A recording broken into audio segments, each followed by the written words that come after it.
Keluaran pasal 16. Mana, Sabat.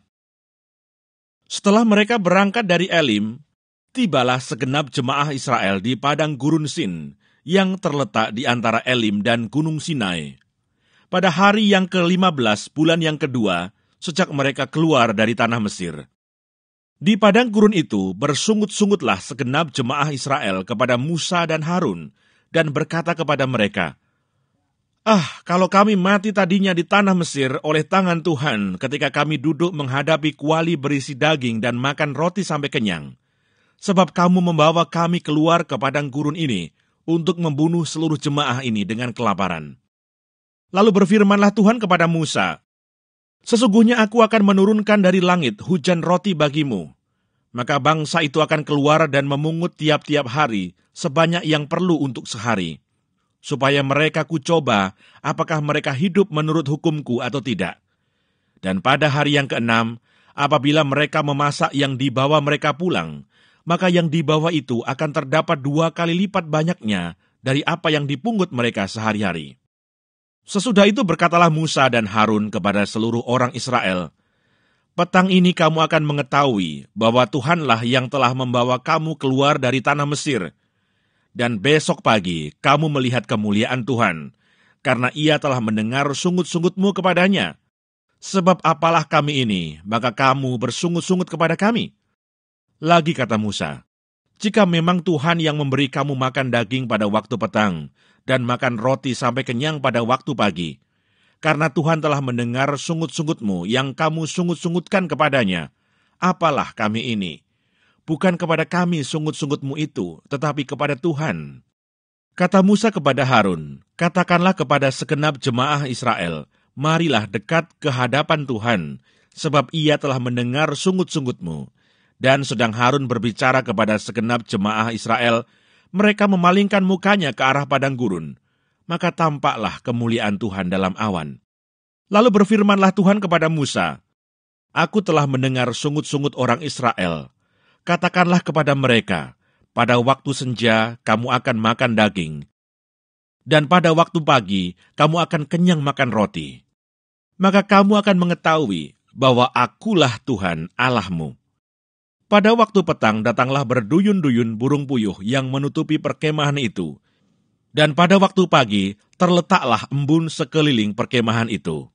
Ketika embun itu telah menguap, tampaklah pada permukaan padang gurun sesuatu yang halus, sesuatu yang seperti sisik, halus seperti embun beku di bumi. Ketika orang Israel melihatnya, berkatalah mereka seorang kepada yang lain, apakah ini? Sebab mereka tidak tahu apa itu. Tetapi Musa berkata kepada mereka, inilah roti yang diberikan Tuhan kepadamu menjadi makananmu. Beginilah perintah Tuhan, pungutlah itu, tiap-tiap orang menurut keperluannya. Masing-masing kamu boleh mengambil untuk seisi kemahnya, segomer seorang menurut jumlah jiwa. Demikianlah diperbuat orang Israel.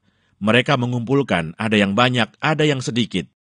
Ketika mereka menakarnya dengan gomer, maka orang yang mengumpulkan banyak tidak kelebihan, dan orang yang mengumpulkan sedikit tidak kekurangan. Tiap-tiap orang mengumpulkan menurut keperluannya. Musa berkata kepada mereka, seorang pun tidak boleh meninggalkan daripadanya sampai pagi. Tetapi ada yang tidak mendengarkan Musa dan meninggalkan daripadanya sampai pagi, lalu berulat dan berbau busuk. Maka Musa menjadi marah kepada mereka. Setiap pagi mereka memungutnya, tiap-tiap orang menurut keperluannya. Tetapi ketika matahari panas, cairlah itu. Dan pada hari yang ke-6, mereka memungut roti itu 2 kali lipat banyaknya, 2 gomer untuk tiap-tiap orang. Dan datanglah semua pemimpin jemaah memberitahukannya kepada Musa. Lalu berkatalah Musa kepada mereka, inilah yang dimaksudkan Tuhan. Besok adalah hari perhentian penuh, Sabat yang kudus bagi Tuhan. Maka roti yang perlu kamu bakar, bakarlah. Dan apa yang perlu kamu masak, masaklah. Dan segala kelebihannya, biarkanlah di tempatnya untuk disimpan sampai pagi. Mereka membiarkannya di tempatnya sampai keesokan harinya, seperti yang diperintahkan Musa. Lalu tidaklah berbau busuk dan tidak ada ulat di dalamnya. Selanjutnya kata Musa, makanlah itu pada hari ini, sebab hari ini adalah Sabat untuk Tuhan. Pada hari ini tidaklah kamu mendapatnya di padang. 6 hari lamanya kamu memungutnya, tetapi pada hari yang ke-7 ada Sabat, maka roti itu tidak ada pada hari itu. Tetapi ketika pada hari ke-7 ada dari bangsa itu yang keluar memungutnya, tidaklah mereka mendapatnya. Sebab itu Tuhan berfirman kepada Musa, "Berapa lama lagi kamu menolak mengikuti segala perintahku dan hukumku? Perhatikanlah, Tuhan telah memberikan Sabat itu kepadamu. Itulah sebabnya pada hari ke-6 Ia memberikan kepadamu roti untuk 2 hari. Tinggallah kamu di tempatmu masing-masing. Seorang pun tidak boleh keluar dari tempatnya pada hari ke-7 itu. Lalu beristirahatlah bangsa itu pada hari ke-7. Umat Israel menyebutkan namanya Mana, warnanya putih seperti ketumbar, dan rasanya seperti rasa kue madu. Musa berkata, "Beginilah perintah Tuhan, ambillah segomer penuh untuk disimpan turun-temurun, supaya keturunan mereka melihat roti yang kuberi kamu makan di padang gurun, ketika aku membawa kamu keluar dari tanah Mesir." Sebab itu Musa berkata kepada Harun, "Ambillah sebuah buli-buli, taruhlah mana di dalamnya segomer penuh, dan tempatkanlah itu di hadapan Tuhan untuk disimpan turun-temurun. Seperti yang diperintahkan Tuhan kepada Musa, demikianlah buli-buli itu ditempatkan Harun di hadapan tabut hukum Allah untuk disimpan. Orang Israel makan mana 40 tahun lamanya, sampai mereka tiba di tanah yang didiami orang. Mereka makan mana sampai tiba di perbatasan tanah Kanaan. Adapun segomer ialah 1/10 eva.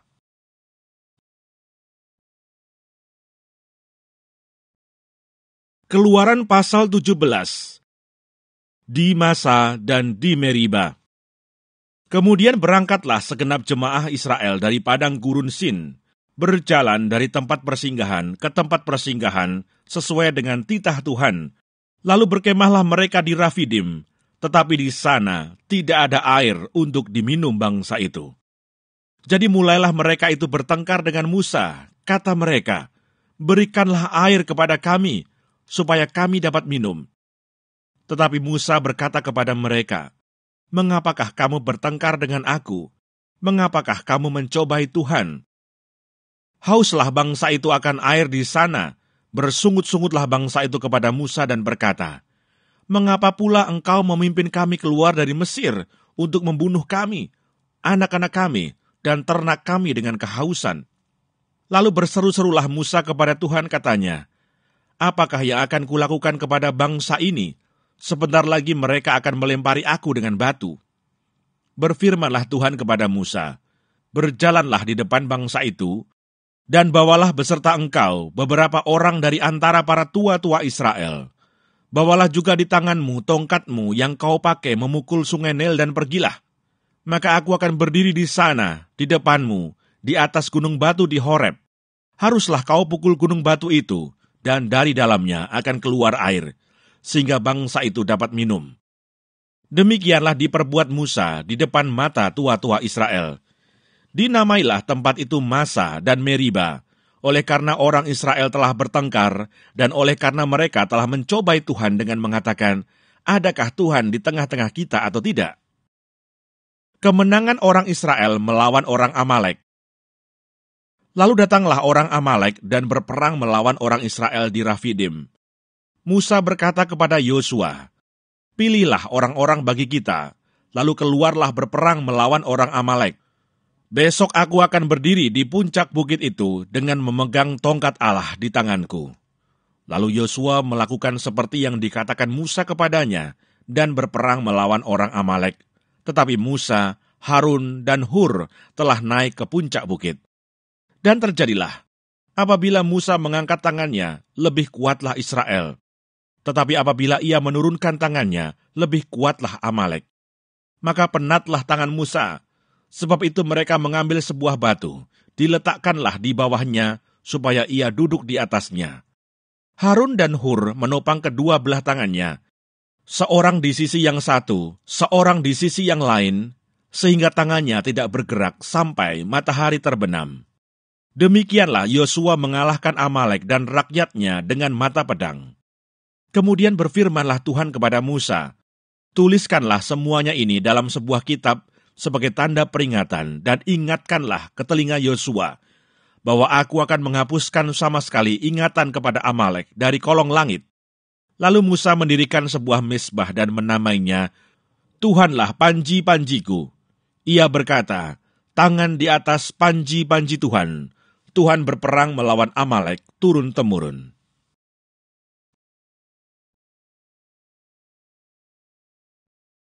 Keluaran pasal 18. Yitro mengunjungi Musa. Kedengaranlah kepada Yitro, imam di Midian, mertua Musa, segala yang dilakukan Allah kepada Musa dan kepada Israel umatnya, yakni bahwa Tuhan telah membawa orang Israel keluar dari Mesir. Lalu Yitro, mertua Musa, membawa serta Sipora, istri Musa, yang dahulu disuruh Musa pulang, dan kedua anak laki-laki Sipora, yang seorang bernama Gersom, sebab kata Musa, aku telah menjadi seorang pendatang di negeri asing. Dan yang seorang lagi bernama Eliezer, sebab katanya, Allah Bapakku adalah penolongku, dan telah menyelamatkan aku dari pedang Firaun. Ketika Yitro, mertua Musa, beserta anak-anak dan istri Musa, sampai kepadanya di padang gurun, tempat ia berkemah dekat gunung Allah, disuruhnyalah mengatakan kepada Musa, aku mertuamu Yitro, datang kepadamu, membawa istrimu beserta kedua anaknya. Lalu keluarlah Musa menyongsong mertuanya itu. Sujudlah ia kepadanya dan menciumnya. Mereka menanyakan keselamatan masing-masing, lalu masuk ke dalam kemah. Sesudah itu Musa menceritakan kepada mertuanya segala yang dilakukan Tuhan kepada Firaun dan kepada orang Mesir karena Israel dan segala kesusahan yang mereka alami di jalan, dan bagaimana Tuhan menyelamatkan mereka. Bersukacitalah Yitro tentang segala kebaikan yang dilakukan Tuhan kepada orang Israel, bahwa ia telah menyelamatkan mereka dari tangan orang Mesir. Lalu kata Yitro, terpujilah Tuhan yang telah menyelamatkan kamu dari tangan orang Mesir dan dari tangan Firaun. Sekarang aku tahu bahwa Tuhan lebih besar dari segala Allah, sebab ia telah menyelamatkan bangsa ini dari tangan orang Mesir, karena memang orang-orang ini telah bertindak angkuh terhadap mereka. Dan Yitro, mertua Musa, mempersembahkan korban bakaran dan beberapa korban sembelihan bagi Allah. Lalu Harun dan semua tua-tua Israel datang untuk makan bersama-sama dengan mertua Musa di hadapan Allah. Pengangkatan hakim-hakim. Keesokan harinya, duduklah Musa mengadili di antara bangsa itu. Dan bangsa itu berdiri di depan Musa dari pagi sampai petang. Ketika mertua Musa melihat segala yang dilakukannya kepada bangsa itu, berkatalah ia, apakah ini yang kau lakukan kepada bangsa itu? Mengapakah engkau seorang diri saja yang duduk, sedang seluruh bangsa itu berdiri di depanmu dari pagi sampai petang? Kata Musa kepada mertuanya itu, sebab bangsa ini datang kepadaku untuk menanyakan petunjuk Allah. Apabila ada perkara di antara mereka, maka mereka datang kepadaku dan aku mengadili antara yang seorang dan yang lain. Lagi pula aku memberitahukan kepada mereka ketetapan-ketetapan dan keputusan-keputusan Allah. Tetapi mertua Musa menjawabnya, tidak baik seperti yang kau lakukan itu. Engkau akan menjadi sangat lelah, baik engkau, baik bangsa yang beserta engkau ini. Sebab pekerjaan ini terlalu berat bagimu. Takkan sanggup engkau melakukannya seorang diri saja. Jadi sekarang dengarkanlah perkataanku. Aku akan memberi nasihat kepadamu, dan Allah akan menyertai engkau. Adapun engkau, wakililah bangsa itu di hadapan Allah, dan kau hadapkanlah perkara-perkara mereka kepada Allah. Kemudian haruslah engkau mengajarkan kepada mereka ketetapan-ketetapan dan keputusan-keputusan, dan memberitahukan kepada mereka jalan yang harus dijalani dan pekerjaan yang harus dilakukan. Di samping itu, kau carilah dari seluruh bangsa itu orang-orang yang cakap dan takut akan Allah, orang-orang yang dapat dipercaya dan yang benci kepada pengejaran suap.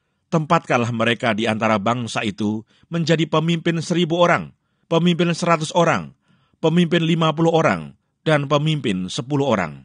Dan sewaktu-waktu mereka harus mengadili di antara bangsa, maka segala perkara yang besar haruslah dihadapkan mereka kepadamu. Tetapi segala perkara yang kecil diadili mereka sendiri. Dengan demikian mereka meringankan pekerjaanmu, dan mereka bersama-sama dengan engkau turut menanggungnya. Jika engkau berbuat demikian, dan Allah memerintahkan hal itu kepadamu, maka engkau akan sanggup menahannya, dan seluruh bangsa ini akan pulang dengan puas, senang ke tempatnya. Musa mendengarkan perkataan mertuanya itu, dan dilakukannya lah segala yang dikatakannya. Dari seluruh orang Israel, Musa memilih orang-orang cakap dan mengangkat mereka menjadi kepala atas bangsa itu, menjadi pemimpin 1.000 orang, pemimpin 100 orang, pemimpin 50 orang, dan pemimpin 10 orang. Mereka ini mengadili di antara bangsa itu sewaktu-waktu. Perkara-perkara yang sukar dihadapkan mereka kepada Musa, tetapi perkara-perkara yang kecil diadili mereka sendiri. Kemudian Musa membiarkan mertuanya itu pergi, dan ia pulang ke negerinya.